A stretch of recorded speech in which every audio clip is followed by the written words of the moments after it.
అయినా సరే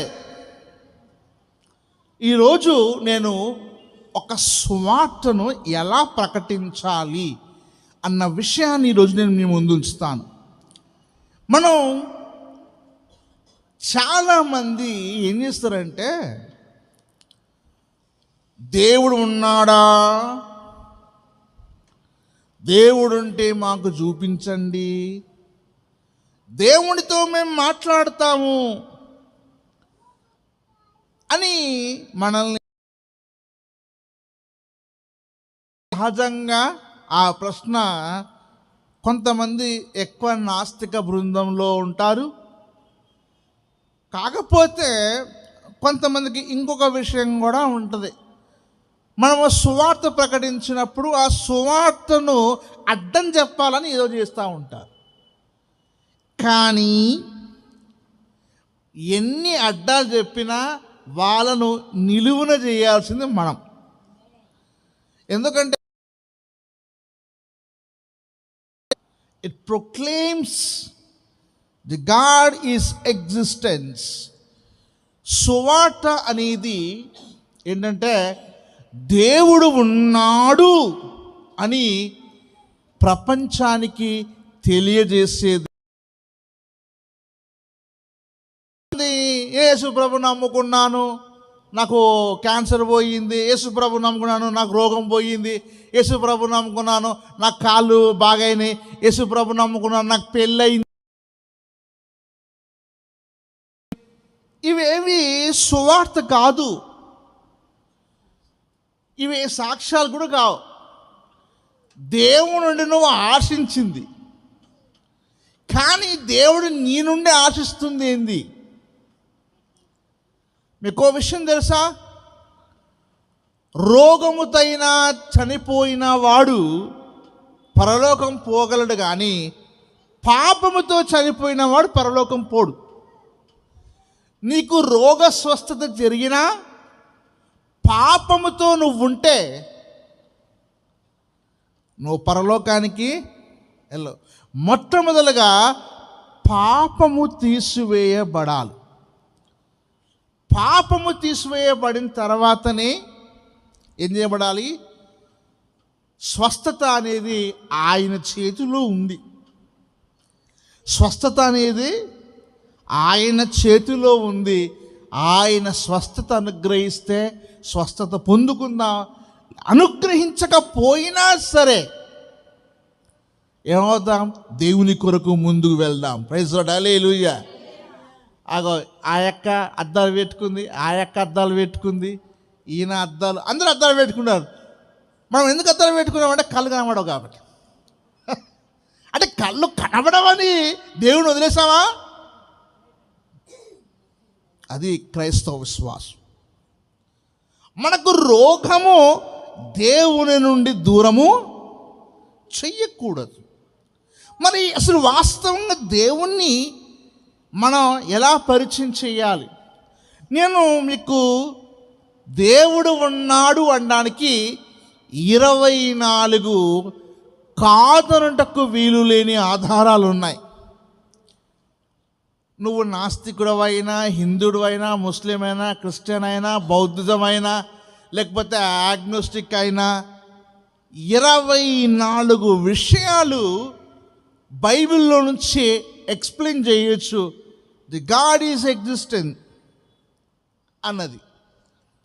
దాంట్లో నుంచి నేను మీకు ఒక విషయాన్ని చెప్పాలి అనుకుంటున్నాను. రైట్? అందరూ ఒక క్రైస్తవుడికి ఉండవలసిన అతి ప్రాముఖ్యమైన లక్షణం ఏంటంటే యూట్యూబ్లో వీడియోలు చూడటం. ఏం చూడటం? యూట్యూబ్లో. ఇది కాదు, రోజు ఈ గ్రంథాన్ని చదవటం. ఈ గ్రంథాన్ని చదవాలి.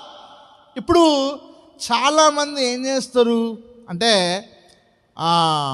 ఫోన్లో బైబిల్ తెచ్చుకుంటారు, ఇట్లా నాలాగా. కానీ నువ్వు ఇలా దీనిలో బైబిల్ ఓపెన్ చేయగానే వాట్సాప్ మెసేజ్ వస్తుంది, రాదా? యూట్యూబ్ మెసేజ్ వస్తుంది. ఇన్స్టాగ్రాము మెసేజ్ వస్తుంది. అంటే ఏంటిది?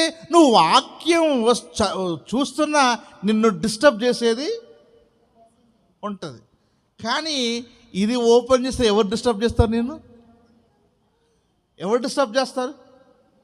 కాబట్టి you have to come along with a physical Bible. Physical బైబిల్తో రావాలి. అప్పుడు నీ హార్ట్ దేవునితో ఉంది. ఇది హోలీ బైబుల్ అంటారు, కానీ ఇది హోలీ ఫోన్ అనరు. అవునా? ఇందులో కూడా వాక్యమే ఉంది, ఇందులో కూడా ఇదే టెక్స్ట్ ఉంది యాప్లో. కానీ ఇది Holy Bible, this is a phone. So 2 తేడాలు ఉన్నాయి. కాబట్టి క్రైస్తవుడు ఏం చెయ్యాలి అంటే అనుదినము దేవుని వాక్యాన్ని చదవాలి.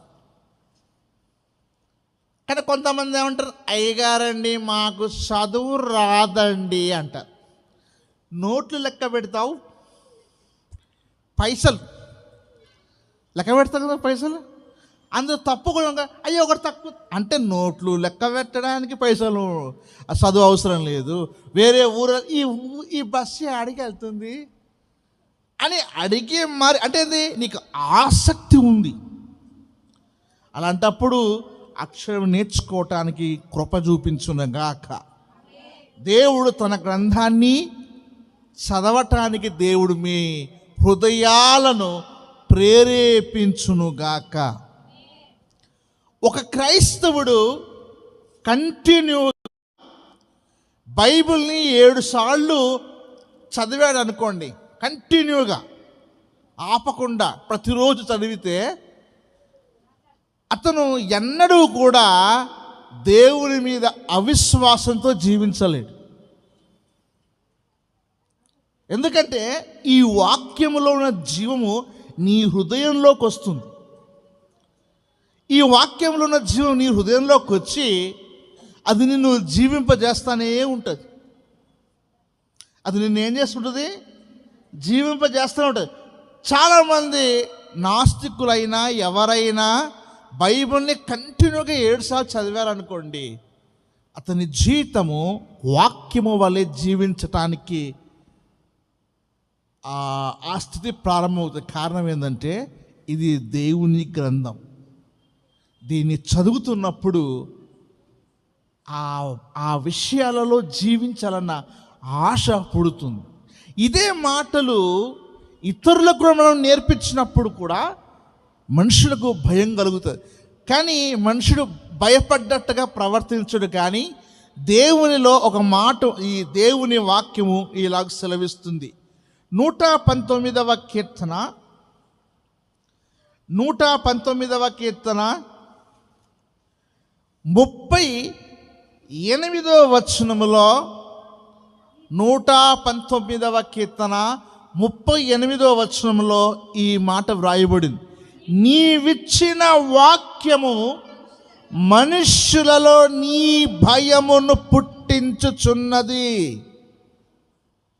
దేవా, ఏ వాక్యమైతే నీవిచ్చావో ఆ వాక్యము మనుష్యులలో నీ భయమును పుట్టించుచున్నది. దేవుని భయాన్ని మనుషులకు కలగజేస్తుంది ఈ వాక్యం. అర్థమవుతుందా? కానీ కొంతమంది నేను నమ్మ అంటారు, కానీ లోపల అది ఖచ్చితంగా ఆ భయం ఉంటుంది. అర్థమవుతుందా మీకు? కాబట్టి ప్రతి మనుషుని భూమి మీద భయపెట్టేది దేవుని యొక్క వాక్యం. కాబట్టి ఈ వాక్యాన్ని మనము ఇతరులకు పరిచయం చేయటం చాలు. మరి వాళ్ళ హృదయాలు భయపడతాయి. కొందరు తిరస్కరిస్తారు, కొందరు అంగీకరిస్తారు. రెండిట్లో ఏదో ఒకటి జరుగుతుంది. అంటే ఒక వ్యక్తిని నరకం వెళ్ళాలన్నా పరలోకం వెళ్ళాలన్నా డిసైడ్ చేయొచ్చు. డైలామాలా ఉంచలేవు. అర్థమవుతుందా మీకు? సో కాబట్టి మనం ఈరోజు ఈ వాక్యంలో చాలామంది అంటారు యేసు ప్రభు దేవుడు అయి ఉండే మానవుడిగా వచ్చాడు, మానవుడికి ఎందుకు వచ్చాడు అంటే, మానవుడిగా వచ్చాడు కాబట్టి నీకు ఎగతాళిగా ఉంది. దేవుడిగా వస్తే పరిస్థితి ఏంటో మీకు చూపిస్తా. ఓకేనా? దేవుడిగా వచ్చాడు అనుకోండి, మనుషుని యొక్క స్థితి ఎలా ఉంటుంది, మనుషుని యొక్క ఆలోచన ఎలా ఉంటుందో ఒకసారి మనం చూద్దాం. నిర్గమాకాండము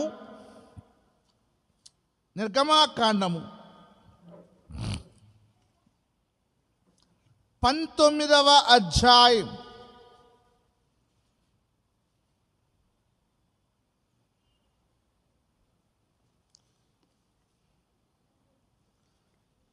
నిర్గమాకాండం 19వ అధ్యాయం 9వ వచనము ఎవరైనా చదవండి. యెహోవా, అంత ఫాస్ట్ చదివితే మనకు స్పష్టంగా అర్థం కాదు. యెహోవా మోషేతో, ఇదిగో నేను నీతో మాట్లాడినప్పుడు ప్రజలు విని నిరంతరము నీ యందు నమ్మిక ఉంచునట్లు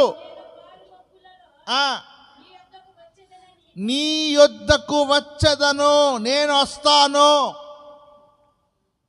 దేవుడు అన్నాడు మోషేతో, మోషే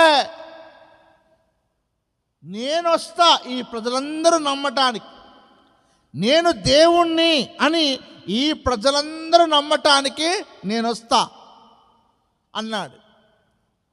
అనగానే ఇశ్రాయేలుకి చెప్పాడు, ఏమని? దేవుడు వస్తాడు, జాగ్రత్త, మీరు 3 రోజులు దూరంగా ఉండండి స్త్రీలకి అంటూ ఇక్కడ చెప్పాడు. 10వ వచనం, యెహోవా మోషేతో, నీవు ప్రజల యొద్దకు వెళ్ళి నేడును రేపును వారిని పరిశుద్ధపరపము, వారు తమ బట్టలు ఉతుక్కొని 3వ నాటికి సిద్ధముగా నుండవలెను. 3వ నాడు యెహోవా ప్రజలందరి కన్నుల ఎదుట మీరు దయచేసి అక్కడ ఎవరికి first prize, second prize, third prize ఏం లేదు.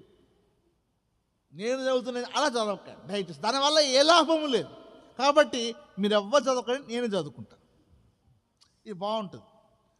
3వ నాటికి సిద్ధముగా నుండవలెను. 3వ నాడు యెహోవా ప్రజలందరి కన్నుల ఎదుట,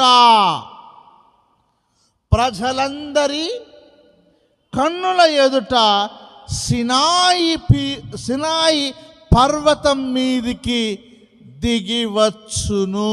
హల్లెలూయా. సినాయి పర్వతం మీదికి అందరి కన్నుల ఎదుట దిగివచ్చును. కొంతమంది కనిపిస్తాను, కొంతమంది కనిపించును అంటలేదు. ఎంతమంది అయితే ఇశ్రాయేలు ఉన్నారో వారందరి కన్నుల ఎదుట నేను సినాయి పర్వతం మీదికి దిగివచ్చును. What a wonder! దేవుడు చెప్పాడు, నేను దిగి వస్తాను. అదే విషయము మోషే ఇశ్రాయేలుకు చెప్పడం జరిగింది. నిజంగా ఈ మాటను చూసినప్పుడు 12వ వచనం, నీవు చుట్టూ ప్రజలకు మేరను ఏర్పరిచి మీరు ఈ పర్వతము ఎక్కవద్దు, మీరు ఈ పర్వతము ఎక్కవద్దు, దాని అంచు ముట్టవద్దు, భద్రము సుమి, ఈ పర్వతం ముట్టు ప్రతివానికి మరణ శిక్ష తప్పక విధించవలెను. దేవుడు ఆ పర్వతం మీదికి దిగి వచ్చేటప్పుడు నేను వచ్చేటప్పుడు పరిస్థితి ఎలా ఉంటుంది, ఎలా ఉండాలి అని దేవుడు చెప్తున్నాడు.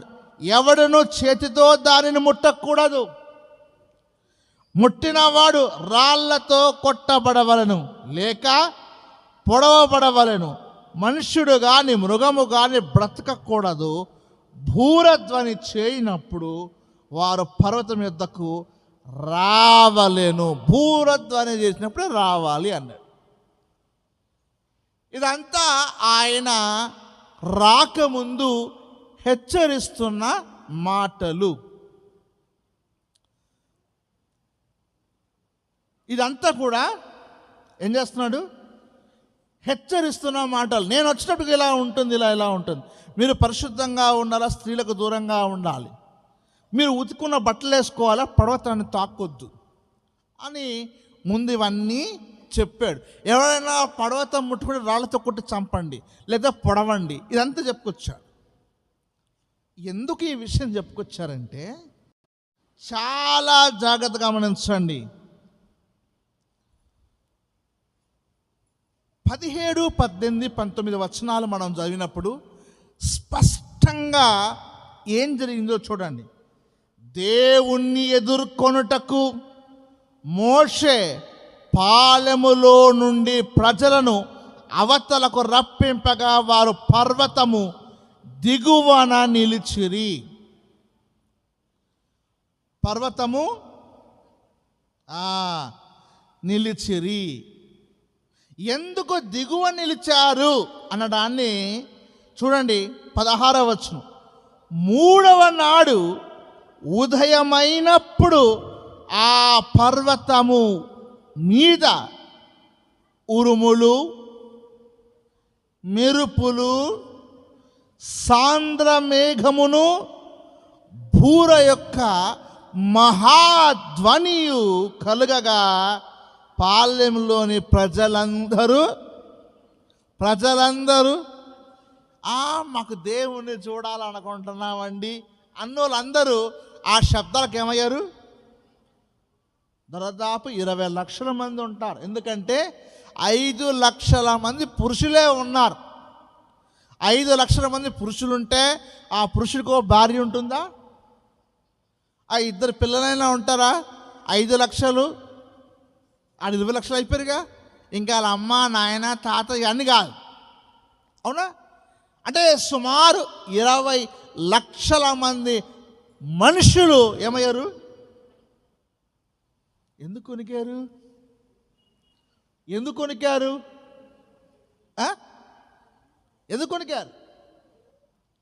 అక్కడ ఉంది, ఎందుకు వణికారు చెప్పండి. ఉరుములు,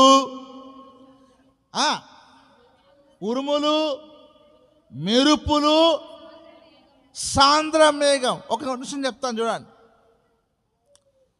మన ఇంటికి ఎవరైనా ఎమ్మెల్యే వస్తుంది అనుకోండి, ముందు ఒక పోలీస్ జీప్ వస్తుంది కదా, ఎక్కడ అందరు సైడ్ ఇస్తూ ఉంటారు, అవునా కాదండి?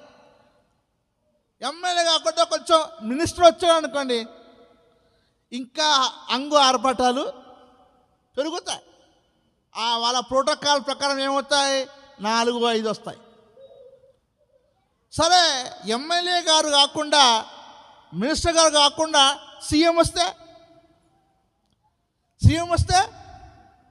చెప్పాలి, ఇంకా శబ్దం వస్తుంది, ప్రజలు వస్తారు, వాహనాలు వస్తాయి, ఇవన్నీ వస్తాయి. పోనీ సీఎం కాకుండా ప్రైమ్ మినిస్టర్ వస్తే చెప్పండి. బాగా గుర్తుపెట్టుకోండి. ఒక ఎమ్మెల్యే వస్తే హడావిడి కొంచెం ఉంటుంది, మినిస్టర్ వస్తే కొంచెం హడావిడి పెరుగుతుంది. ఆ తర్వాత సీఎం వస్తే మినిస్టర్ కంటే హడావిడి పెరుగుతుంది. మన భారతదేశంలో ప్రధానమంత్రి వస్తే వచ్చే హడావిడి అంతా ఇంత. ఎవరైనా సరే ప్రైమ్ మినిస్టర్ వస్తుంటే వణికిరా చెప్పండి. మోడీ గారు ఎప్పుడైనా వస్తే చుట్టుపక్కల ప్రజలందరూ వణుకుతున్నారా? ఆయన ఇలా ఇలా ఇలా పెడతా ఉంటే అందరి మీద పూలు జల్లులు పెడుతుంటారు. అంటే ఇలాంటి నాయకులు, రాజకీయ నాయకులు వచ్చినప్పుడు శబ్దమవుతుంది, కానీ భయపడరు ప్రజలు. కానీ రాజులకు రాజైన దేవుడు రోడ్డు మీద కాదు, ఎక్కడో పర్వత శిఖరం మీదకి వస్తుంటే ఆయన కంటే ముందు ఉరుములు, మెరుపులు, సాంద్ర మేఘము, ఆ శబ్దము డగ డగ డగ డగ సౌండ్ వస్తుంటే వణికిపోతున్నారు. అలా ఇప్పుడు మనోళ్ళు ఏమంటారంటే దేవుని రమ్మని నేను నమ్ముతాను అంటారు. అసలు దేవుడిగా వస్తే రమ్మని అన్నాడు బతుకుతాడా? చెప్పండి, బతుకుతాడా? బతకలేడు. అంత ఉనికారట, గజ్జ గజ్జ గజ్జ గజ్జ ఉనికారట. కాబట్టి దేవుడా నువ్వురా అని మనం మాట్లాడడం చాలా తెలివిలేనితనం. మనలాంటి మనుషులు ఒకప్పుడు ఆయన వచ్చినప్పుడు ఏమయ్యారు? వణికారు, భయపడ్డారు. అదే మనుషులం మనం. డీజేలు పెడితేనే అడగలు చచ్చిపోతున్నారు. డీజే డ్యాన్సులు పెడుతుంటే ఆ సౌండ్ డుమ్ డుమ్ చచ్చిపోతున్నారు అంతే. పర్వతము కంపించేంత శబ్దముతో దేవుడు వస్తే, ఇప్పుడు డ్యాన్సులు డీజే ముందు డ్యాన్స్ అయితే చూడండి, వాళ్ళందరూ అటాక్ కార్డియాక్ అయిపోతుంది. కాబట్టి దేవుడు రావాలని కోరుకోవడం మంచిది కాదు. మనకు వాక్యములో ఇంకొక విషయం కూడా ఉంది. 20వ అధ్యాయము 18వ వచనం చదువుదాం. నిర్గమాకాండము 20వ అధ్యాయము 18వ వచనం నేనే చదువుతా వినండి. ప్రజలందరూ ఆ ఉరుములు, ఆ మెరుపులు, ఆ భూరధ్వనియు, ఆ పర్వత ధూమమును చూచిరి. ఏమయ్యారు? చూచిరి. విన్నారు, ఎవరో చెప్పారని కాదు, వాళ్ళ కళ్ళారా చూస్తున్నారు. చూచిరి. ప్రజలు చూచి తొలగి దూరముగా భయపడాడు ఉందండి.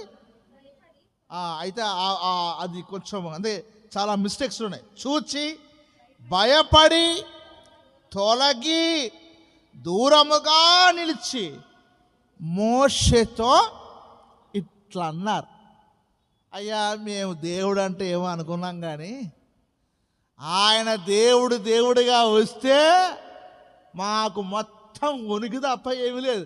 అందరికి అప్పుడు అదేంటి బీపీ మీటర్ పెట్టాలి. ఆ దేవుడు వచ్చినప్పుడు ప్రతి ఒక్కరికి బీపీ మీటర్ పెడితే 250/120 అట్లుంటుంది. సిస్టలింగ్ వణుకుతున్నారండి. అర్థమవుతుందా మీకు? మీరు హై బీపీ వచ్చి చూడండి, షేక్ అయిపోతుంటారు. అలా అందరికి హై బీపీ వచ్చేస్తుంది. అన్నారు. అందుకు మోషే భయపడకుడి. అక్కడ ఏమన్నాను? 19 నీవు మాతో మాట్లాడుము, మేము వింటాం. అయ్యా నువ్వు మాట్లాడు, చల్లగా ఉంటుంది. నువ్వు మాట్లాడుతుంటే మా జాగ్గారు మాట్లాడి ఉంటుంది. కాబట్టి నీవు మాతో మాట్లాడము, మేము విందుము. దేవుడు మాతో మాట్లాడిన ఎడల, ఇప్పుడు చెప్పండి, దేవుడు మాతో మాట్లాడితే చనిపోతాము. ఫస్ట్ దేవుడు మాట్లాడితే ఆ శబ్దానికి ముందు కర్ణబేరు ఎగిరిపోద్ది. ఏం ఎగిరిపోద్ది? కర్ణబేరు తెలుసు కదా, వినికిడి శక్తి.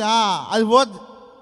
అందులోంచి ఆ శబ్దం లోపలికి పోయి బ్రెయిన్లోకి వెళ్ళిపోయి అక్కడ నుంచి కాలుకి వచ్చేస్తుంది. అయిపోయా, మనిషికి ఎందుకు పని చేయదు. అంత భయంకరంగా ఆయన శబ్దం ఉంటుంది. అంత భయంకరంగా ఆయన శబ్దం ఉంటుంది. ఏమైంది? మీరు కాదు, మిమ్మల్ని కూడా పడతాయి. ఇప్పుడు చెప్తున్నా, అల్లరి చేసిరనుకో. సో కాబట్టి దేవుడు వచ్చినప్పుడు ప్రజలు భయపడ్డట్టు మీరు భయపడాలి. అర్థమైందా? సో కాబట్టి ఇక్కడ బైబిల్ చాలా స్పష్టంగా చెప్తుంది ఆ విషయం. ప్రజలు భయపడిరి భయపడిరి భయపడిరి. కాబట్టి దేవుడు దేవుడిగా వస్తే మనుషులందరూ భయపడతారు. కాబట్టి దేవుడు మానవుడిగానే వచ్చాడు. కాబట్టి మనం ఇంకా ఒక విషయం చూద్దాం. 19వ అధ్యాయము 18వ వచనం. నిర్గమాకాండం 19వ అధ్యాయము 18వ వచనం నేను చదువుతాను, చూడండి. యెహోవా అగ్నితో సినాయి పర్వతం మీదికి దిగి వచ్చినందున, యెహోవా సినాయి పర్వతం మీదికి దిగి వచ్చినందున అదంతయు ధూమమయమయ్యుండెను ధూమమయమయ్యుండెను ధూమమయమయ్యుండెను. ఆయన అగ్నితో వచ్చాడు అని దేవుని వాక్యం మాట్లాడుతుంది. ఇంకా ముందుకెళ్దాం. తర్వాత దాని ధూమము కొలిమి ధూమము వలె లేచెను. కొలిమిలో ఇలా తిప్పుతూ ఉంటే ఏమవుద్ది? ఇంకా వేడి పెరుగుతూ ఉంటుంది. అలా అగ్ని దూరంగా ఉన్నప్పటి నుంచే అవుతూ దగ్గరకు రాగానే కొలిమి గాలినట్టు గాలిపోయింది. కొలిమి తర్వాత ధూమం ఉండెను. పర్వతమంతయు మిక్కిలి కంపించెను. పర్వతమంతయు మిక్కిలి కంపించెను. మిక్కిలి కంపించెను. దేవుని రాకడ ప్రైమ్ మినిస్టర్ 100 మంది ప్రైమ్ మినిస్టర్ కూడా పనికిరా, అంత భయంకరంగా ఉంటుంది. ఇది వాస్తవిక సత్యం. ఎందుకంటే దేవుడు సినాయి పర్వతం మీదకి వచ్చాడు అన్నది ఫస్ట్ పాయింట్. ఈ భూమి మీద సినాయి పర్వతం ఉందా లేదా? ఉన్నదా లేదా? ఉంది. పాయింట్ నెంబర్ 2, సినాయి పర్వతం మీద శిఖరం ఉంది, ఆ శిఖరాలు ఉన్నాయి. ఆ శిఖరం మీదకి దిగి వచ్చాడు అని 20వ వచనం చూడండి. యెహోవా సినాయి పర్వతం మీదికి, అనగా ఆ పర్వత శిఖరము మీదికి దిగి వచ్చెను. పర్వతం యొక్క శిఖరానికి, అంటే లాస్ట్ పీక్ ఏదైతే ఉందో, మనకు హిమాలయ పర్వతాల్లో ఎవరెస్ట్ ఎలా శిఖరమో అలా సినాయి పర్వతములో పీక్గా ఉన్న హైయెస్ట్ దగ్గరికి వచ్చేసాడు ఆయన. వచ్చి చూడండి, తర్వాత యెహోవా పర్వత శిఖరం మీదకి రమ్మని మోషేని పిలవగా మోషే ఎక్కి పోయాను.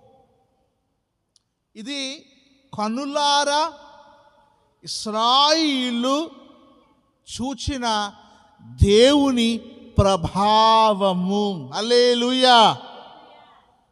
ఇశ్రాయేలు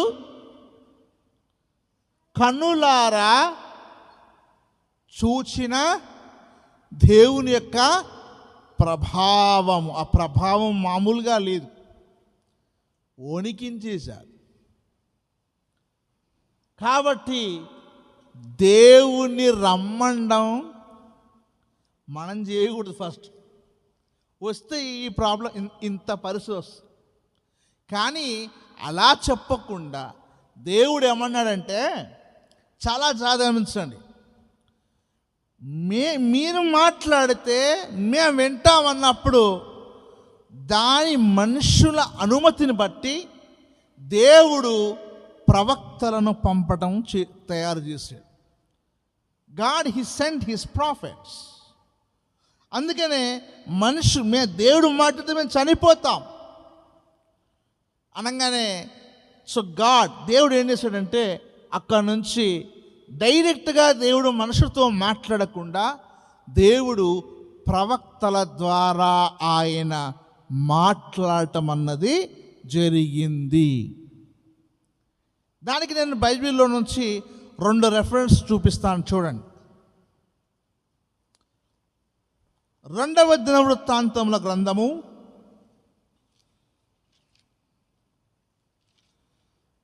36వ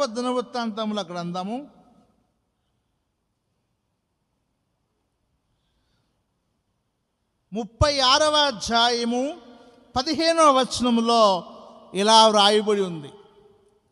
2వ దినవృత్తాంతములు 36వ అధ్యాయము 15వ వచనములో ఈ విధంగా వ్రాయబడింది. వారి పితరుల దేవుడైన యెహోవా తన జనులయందు తన నివాస స్థలమందు కటాక్షము గలవాడై వారి యొద్దకు తన దూతల ద్వారా వర్తమానం పంపుచూ వచ్చెను. ఆయన పెందలకడ లేచి పంపుచూ వచ్చినను. ఎవరు పంపాడాయన? దూతలను అని 2వ దినవృత్తాంతములు 36లో ఉంది. అయితే యిర్మీయా గ్రంథములో అదే మాట, యిర్మీయా గ్రంథము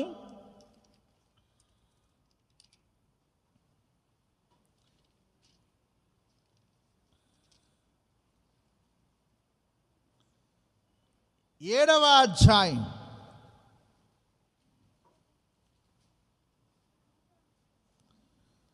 25వ వచనం చదువుతాను చూడండి. యిర్మీయా 7:25. మీ పితరులు ఐగుప్తు దేశములో నుండి బయలుదేరి వచ్చిన దినము మొదలుకొని నేటి వరకు మీరు వెనుకదీచు వచ్చిన వారే నేను అనుదినము పెందల కడనే లేచి ప్రవక్తలైన నా సేవకులందరినీ మీ యొద్దకు పంపుచూ వచ్చి తిని. అక్కడ దూతలు అనుంది, ఇక్కడ ప్రవక్తలు అనుంది. Both are same. దేవుడు ప్రవక్తలైన దూతలను పంపి తన స్వరాన్ని మనుషులకు వినిపింపజేయాలనుకున్నప్పుడు ఎవరైతే దేవుణ్ణి కాదు అన్నారో వాళ్ళందరినీ దేవుడు శిక్షలో వేశాడు. ఇప్పుడు నేను మిమ్మల్ని వస్తే మాకేంది వచ్చిండు పోయిండు, మరి ఇప్పుడు మేము ఆయన నమ్మం, ఆయన చెప్పింది మేము వినము అంటారు కొంతమంది. ఆయన చెప్పింది మేము వినము అంటారు. సరే, మీరు ఆయన చెప్పింది వినరు అనుకో, మంచిది. ఇప్పుడు ఆయన చెప్పింది మీరు వినరా అంటే నిర్గమాకాండం 20వ అధ్యాయం 13వ వచనంలో ఓ మాట చెప్పాడు, మేము వినము అంటే మరి మీరు ఏం చేయాలో చూడండి. 20వ అధ్యాయము నిర్గమాకాండం 20వ అధ్యాయము 13వ వచనంలో ఇలా వ్రాయబడింది. నరహత్య చెప్పింది ఎవరు? నరహత్య చేయకూడదని చెప్పింది ఎవరు? మేము దేవుని మాట వినము అంటే మీరు ఏం చేయాలా? మేము దేవుని మాట వినము అంటే మీరు ఏం చేయాలా? నరహత్య చేయండి. మరి చేస్తారా? ఎందుకంటే మాకు దేవుడు చెప్పింది ఎందుకండి? మాకు దేవుడు చెప్పిన మాకు అవసరం ఏముంది? మేము వినము అంటే ఏం చేయాలి మీరు? నరహత్య. రెండవ విషయం, వ్యభిచరించకూడదు. మేము దేవుని మాట వినేది ఏంది అన్నారనుకోండి, ఇక పెళ్ళిలే చేసుకోవద్దు ఇక. అవునా?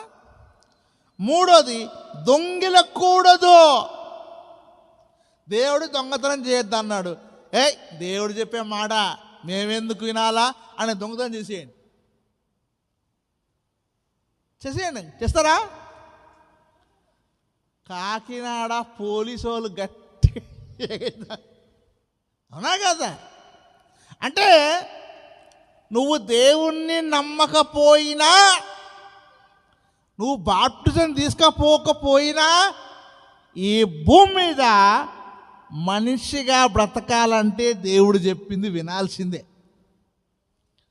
నేను దేవుని నమ్మ, నాకు అవసరం లేదు దేవుడు అంటే, అయినా నువ్వు ప్రార్థన చేయకపోయినా, చర్చికి రాకపోయినా, బాప్టిజం తీసుకోకపోయినా, దొంగతనం మాత్రం, నరహత్య మాత్రం, వ్యభిచారం మాత్రం, వేరే ఎవరిని దేటిని ఆశించకూడదు. అవునా?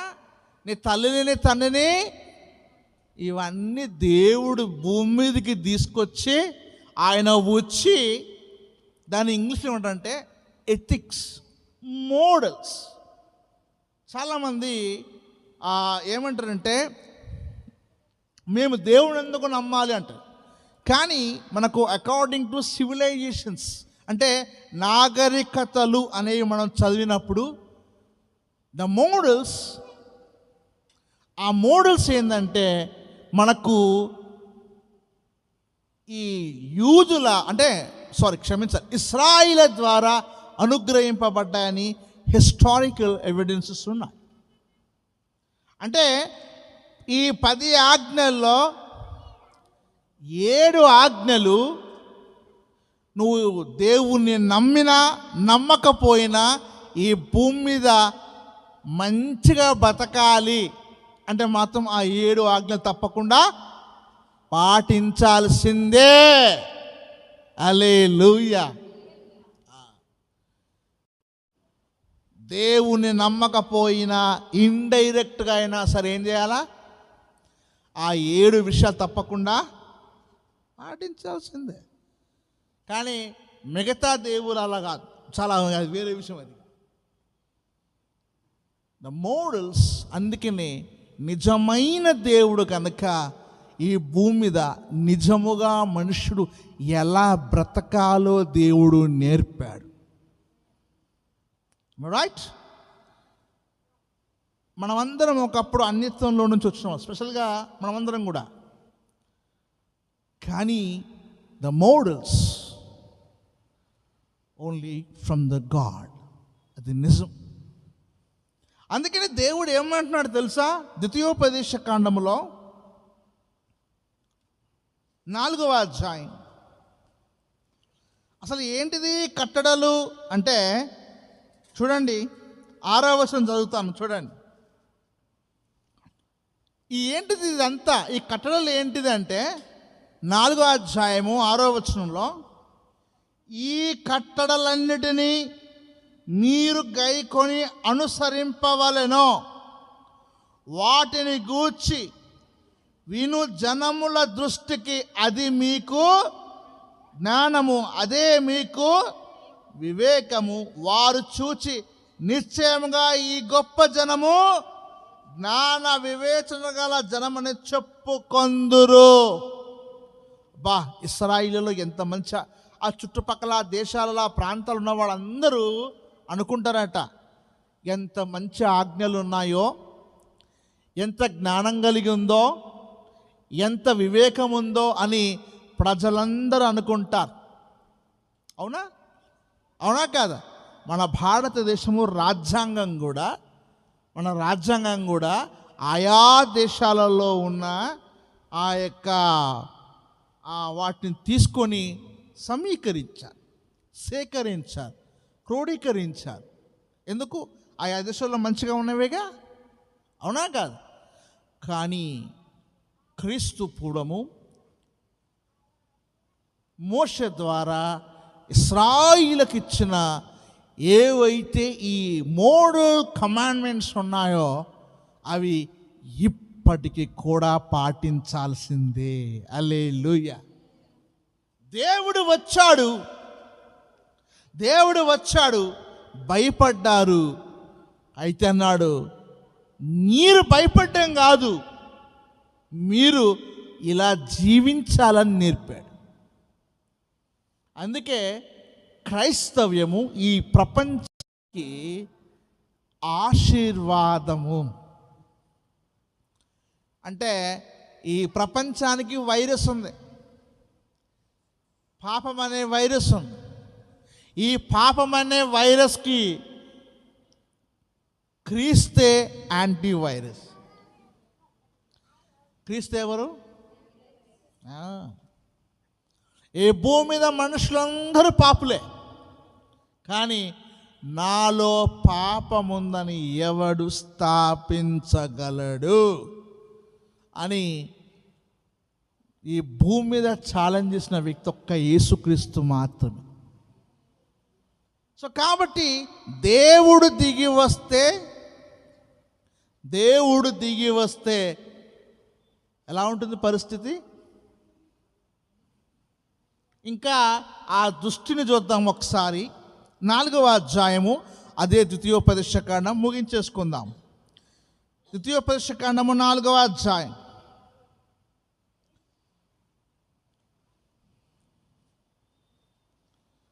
11, 12 వచనాలు చదువుతాను. ద్వితీయోపదేశకాండము 4వ అధ్యాయము 11, 12 వచనాలు చూడండి.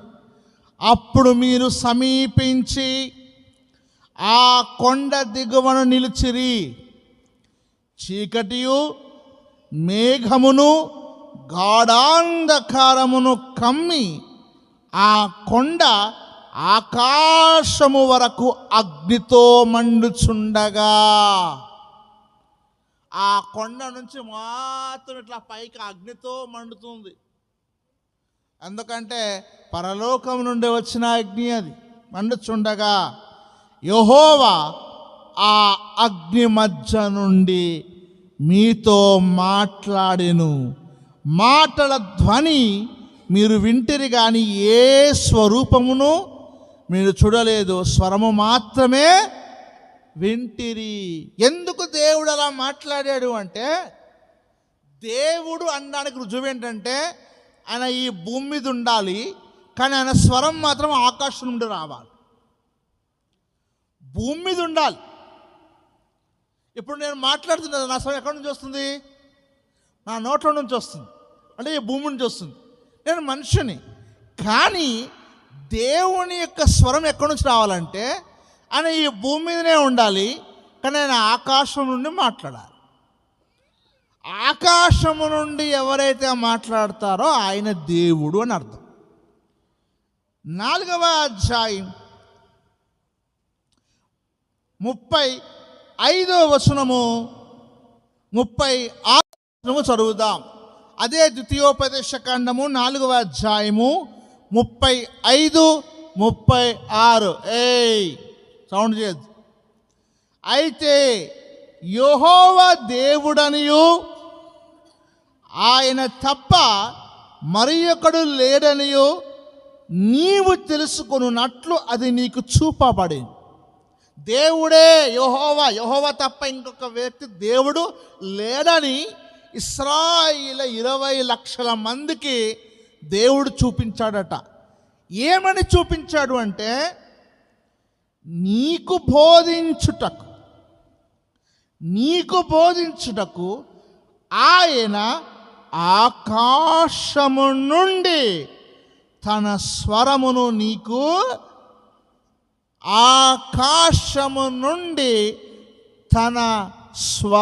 నీకు వినిపింపజేసెను. భూమి మీద తన గొప్ప అగ్నిని నీకు చూపినప్పుడు ఆ అగ్ని మధ్య నుండి ఆయన మాటలు నీవు వింటివి. అంటే దేవుడు, మనము నిర్గమాకాండం చదివాం, ఆయన సినాయి పర్వతం మీకు దిగి వచ్చెను, ఆకాశం నుండి మాట్లాడుతున్నాడు. అందుకనే నెహెమ్యా గ్రంథము 9వ అధ్యాయము 13వ వచనంలో దేవుని యొక్క గుణ లక్షణాల గురించి భక్తుడైన నెహెమ్యా ప్రార్థిస్తున్నాడు. నెహెమ్యా గ్రంథము 9వ అధ్యాయము 10వ వచనం. సినాయి పర్వతం మీదికి దిగివచ్చి, దేవుడు ఎక్కడ దిగి వచ్చాడు? సినాయి పర్వతం మీదకి దిగివచ్చి ఆకాశము నుండి వారితో మాటలాడి వారికి నీతియుక్తమైన విధులను, సత్యమైన ఆజ్ఞలను, మేలుకరమైన కట్టడలను, ధర్మములను నీవు. దేవుడు ఎక్కడి నుంచి మాట్లాడాడు? ఆయన ఆకాశము నుండి మాట్లాడాడు. ఇదే అనుభవం అపోస్తలుడైన పౌలుకు అర్థమవుతుంది. ఆకాశం నుండి స్వరం పడుతుంటే సౌలా సౌలా అంటే, ప్రభువా నీవెవడవు, ఇది దేవుడు మాత్రమే మాట్లాడే మాట. అందుకనే ఎలోహిం నీవెవరివి అంటే, నీవు హింసించుచున్న యేసునని ఆకాశము నుండి శబ్దము వచ్చెను అని మనము అపోస్తల కార్యముల్లో మనము చదువుతాం. అంటే యేసుక్రీస్తు దేవుడై ఉన్నాడు అన్న సంగతి పౌలు గారికి దేవుడు ఏం చేశాడు? తెలియజేశాడు.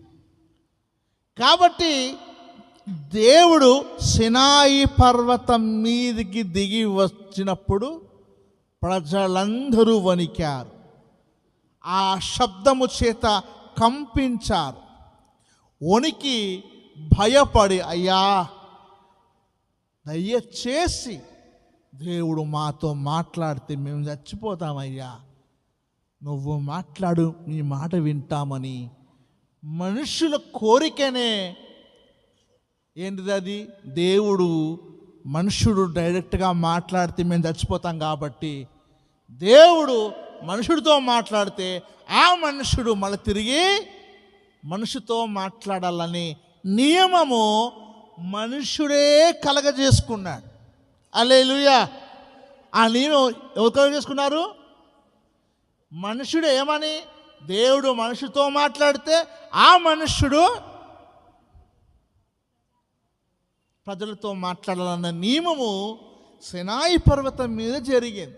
అందుకే ఈరోజు అపోస్తల కార్యం నుంచి, వాక్యములో నుంచి మేము మాట్లాడేది ఏంటంటే, దేవుని స్వరము మనం వినలేము కాబట్టి దేవుడు వాక్యం ద్వారా మాట్లాడతాడు, వాక్యము మన ద్వారా మాట్లాడుతుంది.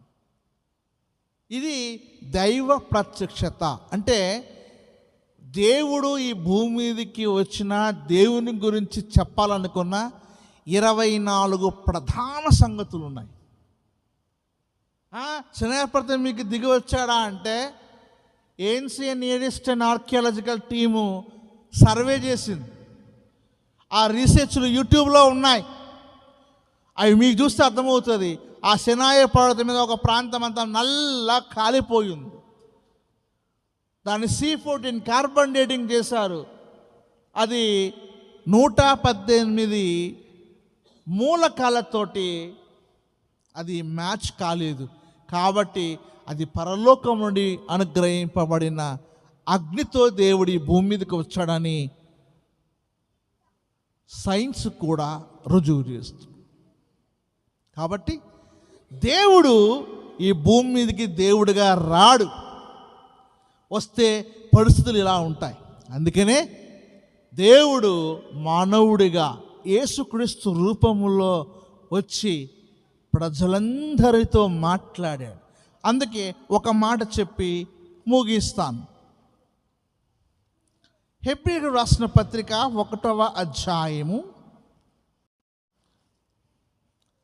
హెబ్రీయులకు రాసిన పత్రిక 1వ అధ్యాయము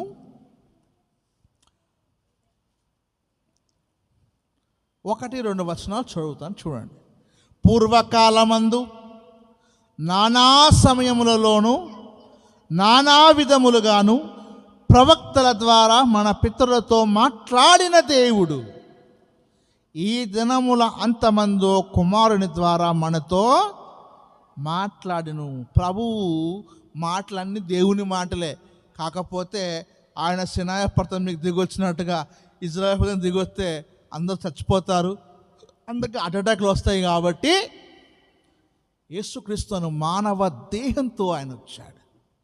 కాబట్టి నా ప్రియమైన దేవుని కుమారులారా, దేవుని కుమార్తెలారా, దేవుడు మానవుడిగా వస్తే నువ్వు వింటావు, అర్థమవుతుంది. దేవుడిగా వస్తే నువ్వు భయపడతావు, నువ్వు సస్తావు, నీకు అడడానికి వస్తుంది, నువ్వు ఇబ్బంది పడతావు, నువ్వు భయపడతావు, వణుకుతావు. ఇవన్నీ జరుగుతాయని దేవునికి తెలుసు. కాబట్టి మానవుని కోరిక ప్రకారమే ఏమయ్యారు? దేవుడు ఆ కాలంలో ప్రవక్తలను పంపాడు. తర్వాత ప్రభువైన యేసుక్రీస్తుగా ఈ భూమి మీదకి మానవుడిగా వచ్చాడు. కాబట్టి దేవుడుగా మనతో మాట్లాడాలి అంటే ఈరోజు మనతో మాట్లాడే విధానము దేవుని యొక్క వాక్యం. ఈ వాక్యం ద్వారా మనమందరము ఆయన స్వరం విని వాక్య రూపంలోకి మారి క్రీస్తు రాకడకు మనము సిద్ధపరచుకుందుము గాక. ఆమేన్. దేవుడు మీకు మంచి వాక్యం ఇస్తే దేవుని గట్టిగా చప్పట్లు కొట్టండి. మంచిది. మీ అందరికీ వందనాలు. ఒక నిమిషం. మీ అందరికీ వందనాలు. మరి మీకు అందరికీ స్మార్ట్ ఫోన్లు ఉన్నాయిగా? ఈ ఫోన్లు ఉన్నాయా లేవా? రైట్. నా పేరు Prashant Job Shastri. Official YouTube channel అనే ఛానల్ ఉంది, దాన్ని సబ్స్క్రైబ్ చేసుకోండి. Prashant Job Shastri YouTube open చేశారా? ప్రశాంత్ స్పేస్ ఇవ్వండి, జోబ్ స్పేస్ ఇస్తే ప్రశాంత్ జోబ్ శాస్త్రి అని కనపడుతుంది. చిన్న సూట్ వేసుకొని ఉంటాను, ఆ ఫోటో ఉంటుంది. అట్లా ఏముంటుందండి. కొట్టుకున్నారా? కొట్టి బెల్ కొట్టండి. బెల్ కంపల్సరీ కొట్టాలా. నోటిఫికేషన్స్ వస్తాయి, వీడియోస్ వస్తాయి, చూడండి, నన్ను ప్రోత్సహించండి. అందరూ లైక్ కొట్టండి. వీడియోలు చూసిన ప్రతిసారి లైక్ కొడితే 10 మంది కొత్త వాళ్ళ దగ్గరికి వెళ్తాయి. దేవుడి ఈ వాక్యమును దీవించి ఆశీర్వదించును గాక. సబ్స్క్రైబ్ చేసుకున్న మీ అందరికీ వందనాలు. మీకేమైనా మరి జాగ్రత్త అడిగినట్టు ఏమైనా బైబిల్ డౌట్లు, అంటే డౌట్ అంటే అర్థం ఏంటంటే అపనమ్మకం అని కాదు, కానీ అర్థం కాని కొన్ని విషయాలు ఏమైనా ఉంటే బైబిల్లో నుంచి అడగండి. బైబిల్ నుంచి సమాధానం చెప్పడానికి ప్రయత్నం చేస్తా. నాకు తెలిస్తే అన్నీ తెలుసనే రూల్ ఏమీ లేదు, కానీ ప్రయత్నం అయితే చేద్దాం. God bless you. మరి అయ్యగారు రికార్డింగ్ ఆఫ్ చేయండి. రికార్డింగ్ ఆఫ్ చేస్తే మనం క్వశ్చన్స్ అవర్ తీసుకోవచ్చు. మీరు చేసేయండి. నేను చేసేయమంటారా? మీ స్థానిక సేవకుడు మీరు చేసేయండి, మనం క్వశ్చన్ తర్వాత వెళ్దాం. ఇప్పటివరకు చక్కని మాటలను గురించిన దేవుని సేవకులు బట్టి దేవునికి మహిమ కలుగాక. మీకు ఏదైనా ప్రశ్నలు ఉంటే, ఏమైనా ఉన్నాయండి ప్రశ్నలు ఎవరికైనా? ఓకే అండి, ఆలోచించుకోండి. ఏమైనా ప్రశ్నలు ఉంటే అయ్యగారిని అడిగితే వారు మీకు జవాబు చెప్తారు. పరిశుద్ధుడా నీకు వందనాలు. నీ సేవకులను ఇప్పటివరకు నిలబెట్టుకుని ప్రభా, అనేక మంది దేవుని అవసరత మాకేముందంటే ఈ లోకంలో బ్రతకడానికి కావలసినటువంటి మోరల్ అది నీవిచ్చినటువంటి ఆజ్ఞల నుంచి వచ్చిందని ఇజ్రాయెల్ ప్రజలకే కాదు తండ్రి, ఈనాడు ప్రపంచమంతటా ఈ రాజ్యాంగంలో, భారత రాజ్యాంగంలో సైతము వాటిని పొందుపరిచారని అనేకమైనటువంటి చారిత్రక ఆధారాలతో, బైబిల్ జ్ఞానంతో, బైబిల్ వచనాలతో మాతో మాట్లాడినందుకు వందనాలు. వారిని దీవించండి, ఆశ్రయించండి, అనేక మందికి ఆశీర్వాదకరంగా ఉంచండి. వచ్చిన ప్రతి ఒక్కరిని మీరు దీవించి ఆశ్రయించండి. మాతో పాటు లైవ్లో పాల్గొన్న వారందరినీ మీరు జ్ఞాపకం చేసుకునండి. అనేక మంది బలహీనులు ఉన్నారు, వారికి బలం దయచేయండి. అనారోగ్యంతో బాధపడుతున్నారు, వారికి ఆరోగ్యంలో దయచేయండి. అనేక మంది మానసిక వ్యాధులతో బాధపడుతున్నారు, వారికి ప్రశాంతత మీరు దయచేయండి. ఆరోగ్యం లేని వారికి ఆరోగ్యం, సంతోషం లేని సంతోషం మీరు దయచేయండి. నీ కృపాక్షేమాలు, కరుణ కటాక్షములు మెండుగా ప్రతి ఒక్కరిపై ఉంచమని నా ప్రభును రక్షకుడినైన యేసు పరిశుద్ధ నామములో ప్రార్థన వేడుకొనుచున్నాను తండ్రి. ఆమేన్. తండ్రి యొక్క ప్రేమయు, కుమారుని యొక్క కృపయు, పరిశుద్ధాత్మిక అన్యోన్య సహవాసం కూడి వచ్చిన మన అందరికీ, యూట్యూబ్ లైవ్ ద్వారా వీక్షిస్తున్న వారికి, వాక్యమంది సేవకులకు అందరికీ దేవుని కృపాసన్నిధి కాపుదల ఇప్పుడు ఎల్లప్పుడూ తోడుగా నడిపించును గాక. ఆమేన్. అందరికీ వందనాలండి. ఉదయకాల సమయం వచ్చారు, మరలా ఎప్పుడు కూడా మీరు పాల్గొని దేవుడి కృప చూపించారు. దాన్ని బట్టి ముఖ్యంగా మరి ప్రశాంత్ జోబ్ శాస్త్రయ్య గారికి వారికి ప్రత్యేకంగా వందనాలు తెలియజేస్తున్నాను.